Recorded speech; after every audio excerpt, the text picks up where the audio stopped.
நம்ம சென்னை சில்க்ஸின் பெருமை மிகு ஆடி சேல். தரமான ஆடி, பெருமை மிகு ஆடி. அதிமுகவினுடைய பெரும்பான்மையான வாக்குகள் திமுகக்கு சென்றிருக்கிறத நான் உங்களுடைய ட்வீட்டும் பார்த்தோம். திமுகக்கு சென்றிருக்கிறது. இது என்ன மனநிலை? வாக்காளர்களுடைய பாஜக எதிர்ப்பு மனநிலை அப்படின்னு பார்க்கணுமா, இல்ல திமுகவும் திராவிட கட்சிகளுக்குள்ளாவே இது இருக்கட்டும் அப்படின்னு ஒரு இருதுருவ அரசியல், இதுதான் மக்கள் அங்க எதிர்பார்க்கிறாங்க அப்படின்னு புரிஞ்சுக்கணுமா?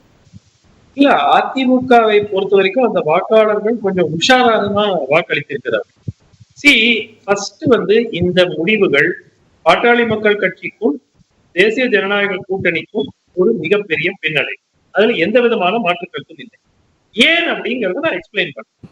பாட்டாளி மக்கள் கட்சிக்கு 2016 எடுத்துக்கிட்டீங்கன்னா 41,000 ஓட்டு அவங்க கிட்ட இருக்கு. இப்ப நீங்க திரு கணேஷ் அவர்களை கேட்டாங்க, பாட்டாளி மக்கள் கட்சியுடைய ஓட்டு எவ்வளவு அந்த தொகுதியில அப்படின்னு கேளுங்க.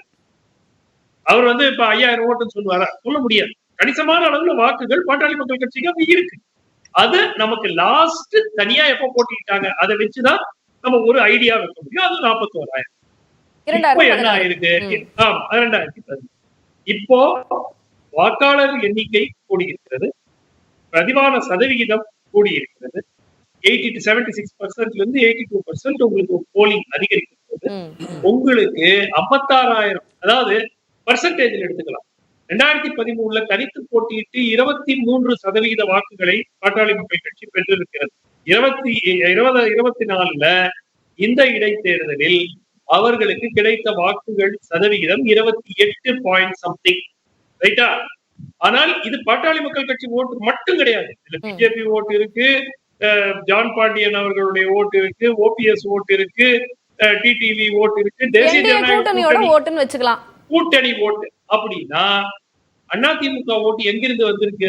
ஒண்ணுமே வரலையே. சோ எசென்சியலா ஓட் டிரான்ஸ்பர். பாட்டாளி மக்கள் கட்சி இந்த தேர்தலில் ஏன் போட்டியிட்டாங்க? அந்த ஒரு எண்ணத்தோட தான் 75 விழுக்காடு உயர்ந்திருக்கிறதா கணக்கிட்டு சொல்றாரு. இல்லைங்க, ஒரே ஒரு நிமிஷமா நான் என்ன கேட்கிறேன், ஒரு உதாரணத்துக்கு அதிமுக புறக்கணிக்கிறாங்க, இது நேர்மையாக நடக்காத தேர்தல்னு அவங்க சொல்லிட்டு புறக்கணிக்கிறாங்க. பாட்டாளி மக்கள் கட்சி இப்ப என்ன சொல்றாங்க? தோல்வி அடைந்த பிறகு தேர்தல் நேர்மையாக நடக்கல, பணம் கொடுத்தாங்க. இது முன்னாடி தெரியாதா? முன்னாடியும் தெரியும். ஏன் இந்த போட்டியில் இறங்குறாங்கன்னா, அதிமுக வாக்குகளை நாங்கள் பிடித்தோம் என்றால் நாளைக்கு அது தேசிய, அது பாட்டாளி மக்கள் கட்சியை நான் சொல்லல, பிஜேபி அவங்கள செட் பண்ணி வச்சிருக்கிறாங்க. அந்த கணக்குலதான் பாட்டாளி மக்கள் கட்சி இந்த தேர்தலை பொறுத்த வரைக்கும் பாஜகவினுடைய ஒரு ஆயுதமாக பயன்பட்டது. அது பிக் டைம் பேக் ஃபயர் ஆயிருக்கு. அதனுடைய நெகட்டிவ் இம்பாக்ட் பிஜேபிக்கு மட்டும் கிடையாது, பாட்டாளி மக்கள் கட்சி.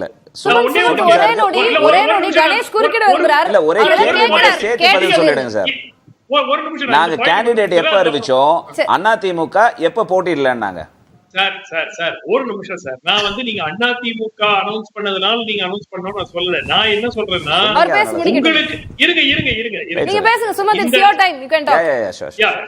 மை பாயிண்ட் இஸ், ஒரு உதாரணத்துக்கு திமுக 1,00,000 வாக்குகள், பாட்டாளி மக்கள் கட்சி 85,000 வாக்குகள். என்ன நேரட்டிவ் இன்னைக்கு இருக்கும் தமிழ்நாட்டுல? அப்படியே ஏடிஎம்கே ஓட்டு எடுத்துட்டாங்க பாருங்க. நாளைக்கு ஏடிஎம்கே பயங்கர வீக் ஆயிடுச்சுங்க. இனிமே என்டிஏ தான் மெயின் அப்போசிஷன். பாஜகவும் பாமக போன்ற கட்சிகள் தான் திமுகவுக்கு எதிராக நிற்கக்கூடிய ஒரு ஸ்ட்ரென்த் இருக்கு. ஏடிஎம்கே ஓட்டு கொலாப்ஸ் ஆயிடுச்சு. இதுதானே இந்த நேரட்டிவா இருக்கும். இந்த நேரட்டிவை செட் பண்ண வேண்டும் என்பதுதான் இந்த போட்டியினுடைய நோக்கமே. வேற எந்த நோக்கமும் கிடையாது. இவர்களுக்கும் நன்றாக தெரியும் பணம் கொடுப்பார்கள் என்று, அதிமுகவுக்கும் நன்றாக தெரியும் பணம் கொடுப்பார்கள் என்று. கணேஷ் அவர்கள் சொல்லுங்க, பணம் கொடுப்பாங்கன்னு தெரியாது அவங்களுக்கு முன்னாடி. அப்ப அந்த நரேட்டிவ் தோல்வி அடைந்திருக்கிறது, அதுதான் உங்களுடைய தியரி. அந்த நரேட்டிவ் முறியடிக்கப்பட்டிருக்கிறது. அதனாலதான் மக்கள் அதிமுக வாக்காளர்கள் கிட்டத்தட்ட 40,000 to 50,000 வாக்குகள் அப்படியே ஆன்மாஸ் திமுக போயிருக்கு. இது என்டிஏவினுடைய, அதாவது பிஜேபியினுடைய நரேட்டிவா இல்ல பாமக பிஜேபி இணைந்து? இல்ல பாமக இல்ல, நான் பாமக அதனுடைய நோக்கம் அப்படி இருக்கும்னு நான் நினைக்கல. ஆனால் அவர்கள் அவங்கள பாஜக பயன்படுத்திட்டாங்க. பாஜக பாட்டாளி மக்கள் கட்சியை பயன்படுத்தி இப்ப அந்த எம்பாரஸ்மெண்ட் பாட்டாளி மக்கள் கட்சிக்கும் சேரும். ஏன்னா அவங்க கேண்டிடேட் தான் இது. ஓட்டு டிரான்ஸ்பர் ஆகலைங்கிற போது அவங்க வந்து பாஜகனாலதான் ஓட்டு டிரான்ஸ்பர் ஆகலைன்னு இவங்களும் சொல்ல முடியாது, ஏன்னா கூட்டணியில இருக்கிறாங்க. சோ இந்த அலையன்ஸே வந்து பாட்டாளி மக்கள் கட்சி மேலும் அடுத்த கட்டத்துக்கு போனோம்னா இந்த கூட்டணியா அவங்க மறுபரிசீலனை பண்ணணும். அது அப்கோர்ஸ் யூசுவலா அவர்கள் பலவீனம் அடைந்த ஒரு மிக முக்கிய காரணம், ஒவ்வொரு தேர்தலுக்கு முன்னாடியும் எவ்வளவு முறை மருத்துவர் ஐயாவா இருக்கட்டும், டாக்டர் அன்புமணியாக இருக்கட்டும், இனிமேல் இந்த திராவிட கட்சிகளுடன் கூட்டணியே கிடையாதுன்னு சொல்லிட்டு எத்தனை வாட்டி அதுக்கப்புறம் கூட்டணி அமைச்சிருக்காங்க. கணக்கெடுத்து பாருங்க. நம்பகத்தன்மைங்க, கிரெடிபிலிட்டி ஒரு கட்சிக்கு. இப்போ நீங்க 40% ஓட்டு இருந்ததுன்னா ஏதாவது ஒண்ணு சொல்லி கிள்ளி, இப்ப திமுக வந்து சொல்றதெல்லாம் செய்யறாங்களா, அண்ணா திமுக செய்யறாங்களா? இல்ல. பட் அவங்களுக்கு அந்த லார்ஜ் ஓட் பேஸ் கையில இருக்கு. நீங்க ஒரு வளர முயற்சிக்கும் ஒரு கட்சி ஒவ்வொரு தேர்தலும் மாத்தி மாத்தி மாத்தி அதுவும் மாத்தி மாத்தி நாம் 6 மாதத்துக்கு முன்னாடி இல்ல, ஒரு வாரத்துக்கு முன்னாடி, 10 நாளைக்கு முன்னாடி, 20 நாளைக்கு முன்னாடி, தேர்தலுக்கு முன்னாடி நீங்க அலையன்ஸை மாத்துனீங்கன்னா, அலையன்ஸ் மாத்துறது கூட இல்ல, இவர்களுடன் ஒரு பொழுதும் கூட்டணி கிடையாதுன்னு அறிவிச்சுட்டு அதுக்கப்புறம் நீங்க போய் கூட்டணியில் சேர்ந்தா மக்கள் எப்படிங்க நம்பிக்கை? இது வந்து ஒரு சமுதாயத்துக்கு மட்டும் இருக்கக்கூடிய கட்சி. நான் இன்னி கூட சொல்றேங்க, ஒரு சமுதாயத்துக்கு மட்டும் வந்து அவங்க குரல் அதிகமாக கொடுத்தாலும் அவர்கள் பல விஷயங்களில் அவர்கள் ஒரு நேர்மையான ஸ்டாண்ட் எடுத்திருக்காங்க. ஒரே ஒரு கேள்வி, இப்போ ஏடிஎம்கே ஓட்டு டிரான்ஸ்பர் அப்படின்ற அந்த நரேட்டிவ் வந்து இவங்களோட இதுல தோத்து போச்சு, இவங்களோட வியூகம் தோத்துருச்சு அப்படின்றீங்க. ஆனாலும் பாமகவினுடைய வாக்கு வங்கி ஓரளவு உயர்ந்திருக்கிறது அப்படின்றதையும் நம்ம பார்க்கணும். அது ஒருவேளை கூட்டணியில இருக்கு, அப்படியே இருக்கு. அதே அதாவது நான் பல முறை சொல்லியிருக்கேங்க, 5% இருந்து 6%, 5% விட குறையாது, 6% விட ஜாஸ்தி ஆகாது. அது அப்படியே இருக்குது.